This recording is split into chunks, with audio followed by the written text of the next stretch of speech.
Let me ask you something uncomfortable. What would you have to disappear for you to feel unsafe? Not to be inconvenienced and not stressed out, but unsafe. Because for most people, the answer isn't obvious until it actually happens. And Rabbeinu Bachya says something chilling. Most human anxiety doesn't come from lack. It comes from self-confidence.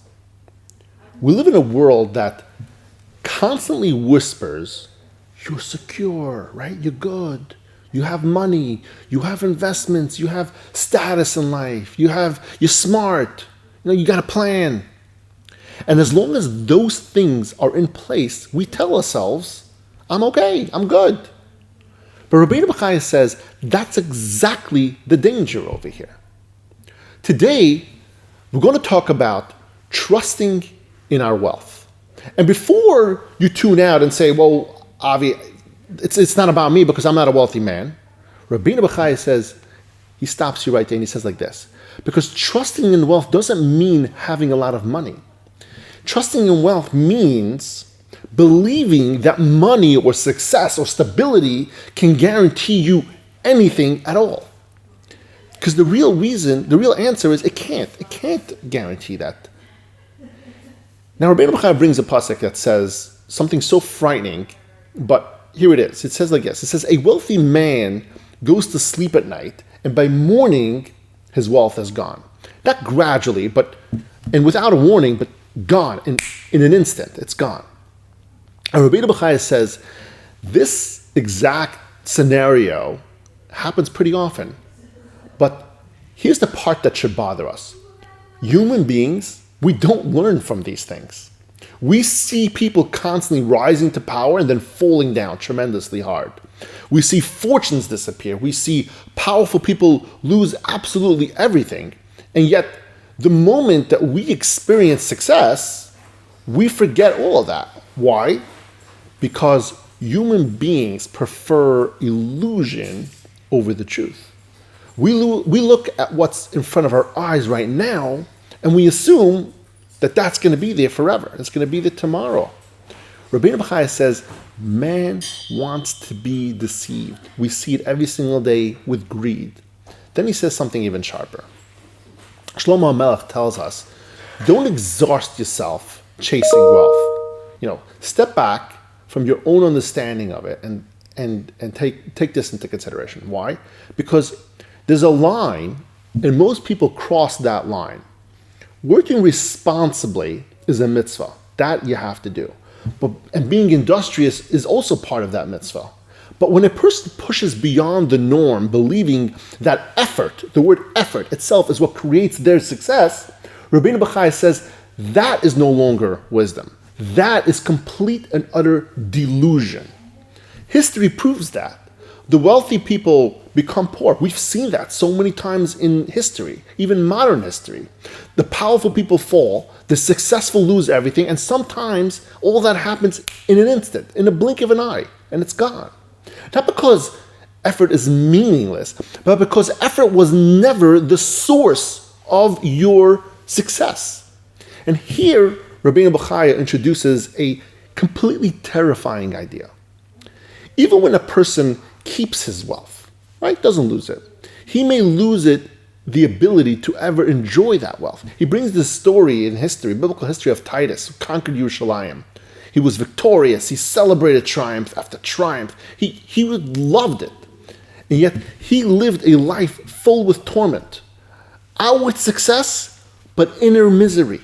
Rabbeinu Bachya is teaching us success without Hashem's permission is not success.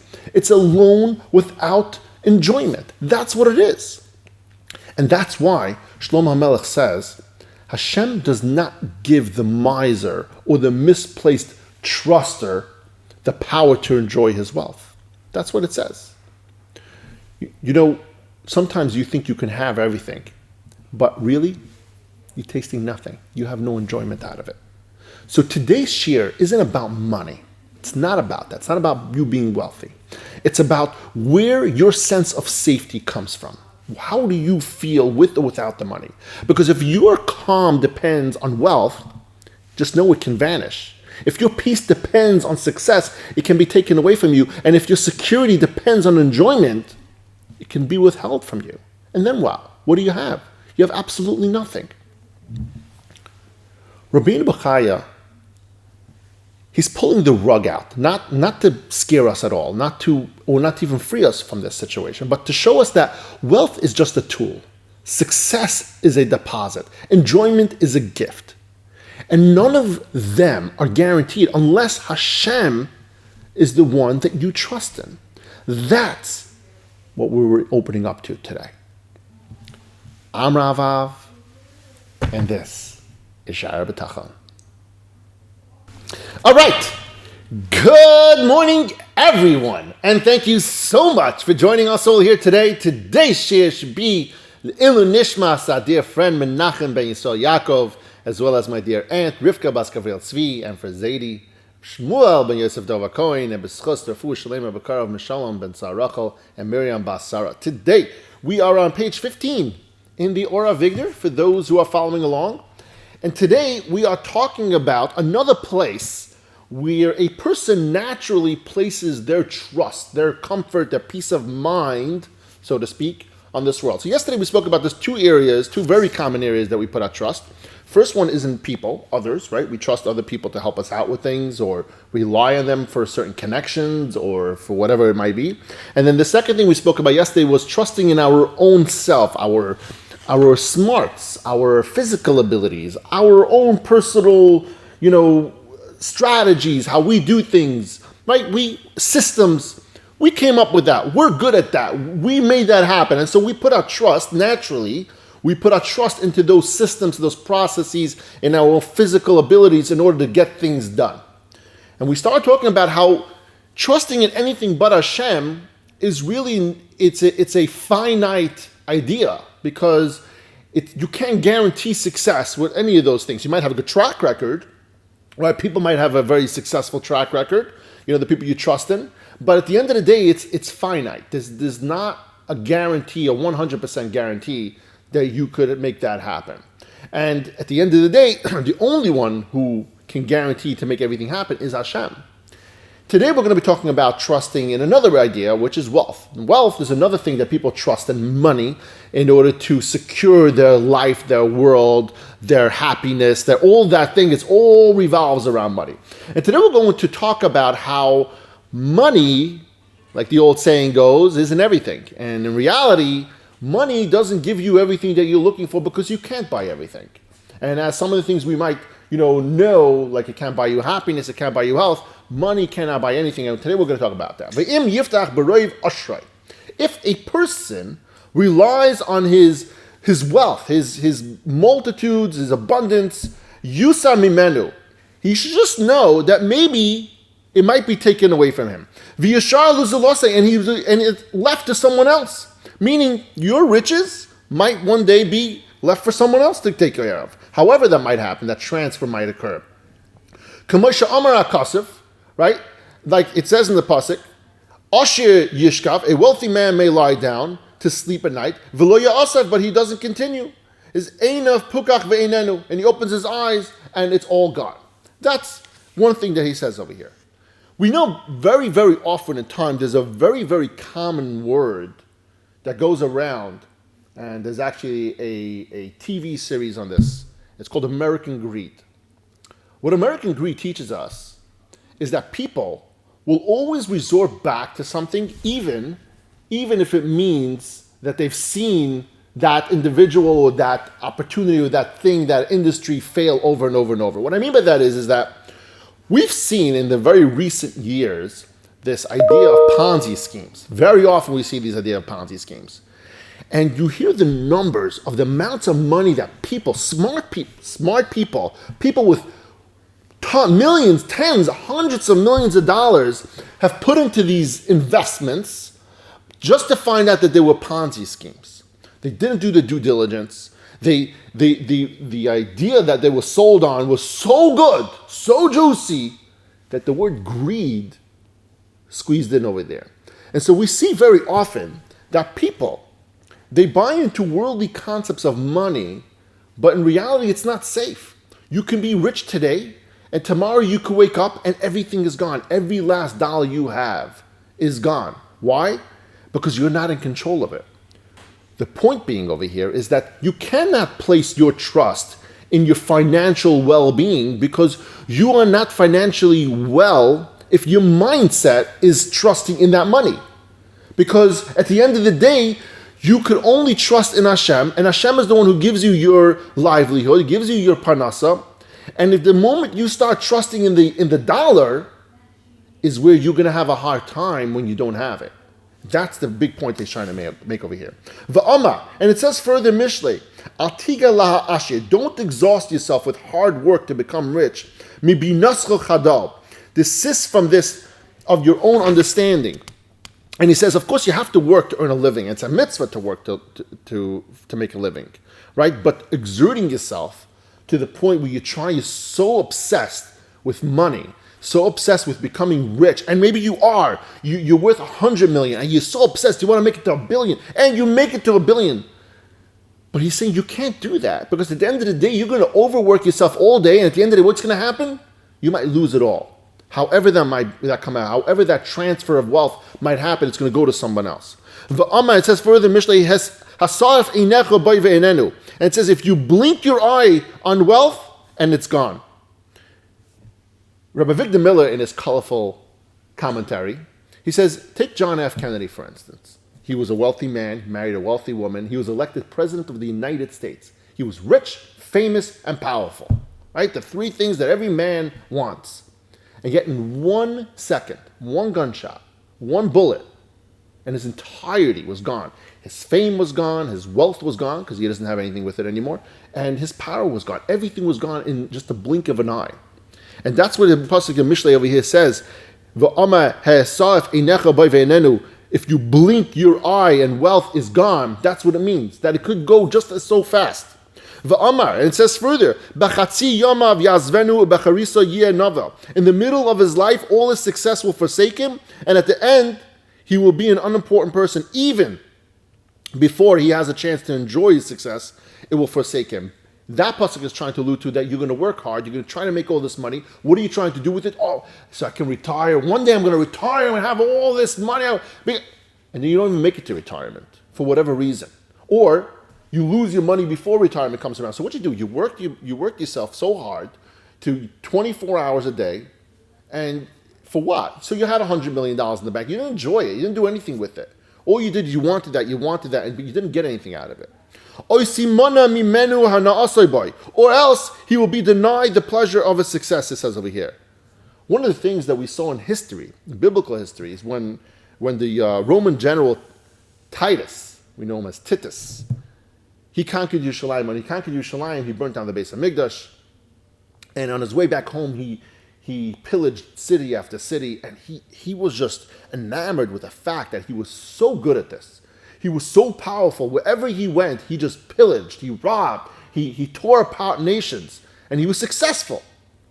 Until what happened one day was a gnat or something else went into his brain and kept gnawing away at his brain little by little by little. And he became more subdued. This big, mighty Titus, he became subdued. Actually, the writers that talk about him, they say that in his young years, he was a vicious person. In his older years, later on in life, he became a very calm, very pleasant person. But what they failed to mention, these writers, is what Rabbi Victor Miller says, is a Gemara in Masechtas Gittin. The Gemara in Masechtas Gittin says the reason why he actually became subdued and mellow is only because of this gnat that went into his brain, and he he physically wasn't able to. What's the point of this story?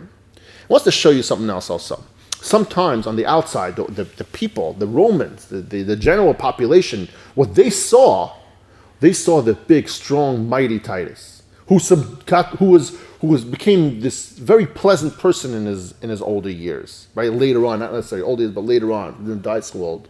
But what they really didn't know, the only reason he's doing that is because he couldn't. He physically and mentally couldn't be who he was in the years prior, because he had his brain get eaten up by whatever cockroach or whatever it was that went in there and what Hashem made to happen.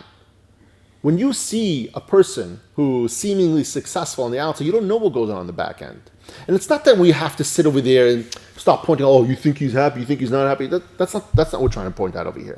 What we're trying to point out over here is to say that you can't put your trust in the wealth, in the money portion of your life. If that's what you're kind of subjecting your happiness in life towards, you're going to be miserable.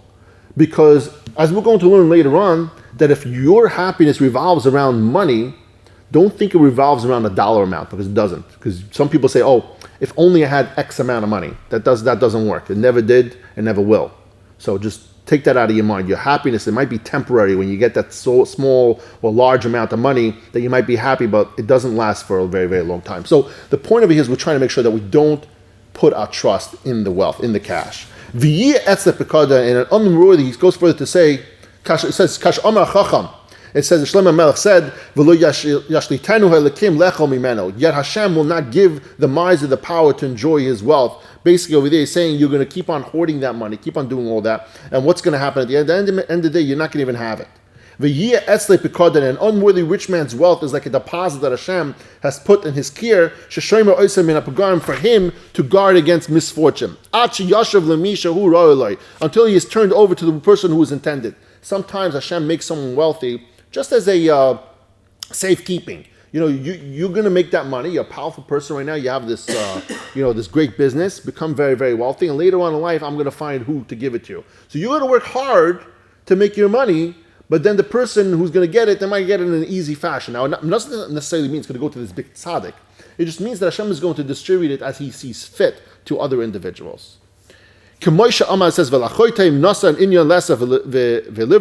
it says, to the sinner he has given the urge to gather and amass money, to give over to somebody else that is good in the eyes of Hashem. And sometimes you see, and we're going to talk about this later, sometimes why, there's an age-old question, why do we see sometimes that Russia, an evil person, successful, and a tzaddik, a good person, a righteous person, is seemingly struggling? And this is kind of one of the parts of it. Sometimes Hashem will make the Russia work hard, make a lot of money, but at the end of the day, he's going to take it away from him, give it to somebody else, and they'll get it a lot easy. It says, the wicked man prepares a beautiful wardrobe, but he dies, and the righteous man wears the garments. And Hashem distributes his cash evenly, however he sees fit through other people. It's also possible that the money becomes the cause of his misfortune. That's the final piece he talks about over here when it comes to wealth. That there are times in history that we see that's actually money that caused someone's downfall. Very often we can see that, even in today's day and age, people become wealthy, they become full of themselves. When you become full of themselves, there's certain other personalities that come with it. Certain activities that you might get involved in that might actually wind up hurting you. And we have seen, this is a famous story, with a wealthy man, I forgot the name, one of the Jewish people out of Canada, I believe it was. He locked himself in his walk-in safe by mistake, and with all his money, and he never made it out. And he died, he suffocated and died in there. So sometimes having a big safe full of money and looking around by mistake, locking himself in there, that was actually the cause of his death. But there's many, many other things that can happen. One of the things that we're going to learn later on has to do also with like overindulging. When you have a lot of money, you overindulge in different things, food specifically, alcohol, stuff that are going to deteriorate your health, and you're not going to have the years that you're looking for to enjoy it. Because at the end of the day, what are we looking for in life? We're looking for happiness, right? People who want money, their own goal, what they were really looking for is that happiness, that ease of life. That's the idea of the money, right? So their end goal, the high level, the know your why, like Simon Sinek would say, is the happiness. So at the end of the day, understand that the money is not going to be the part that's going to make you happy. It's your personality. It's putting the trust, putting your knowledge in the right place that's going to help you out. And that's the point we're going to make throughout Chovos HaLevavos. And again, this is the introduction. We're going to roll through some more of these things over the next few weeks until we get into the meat of it. But until then, thank you everyone for joining us all here today. And as always, I love you all.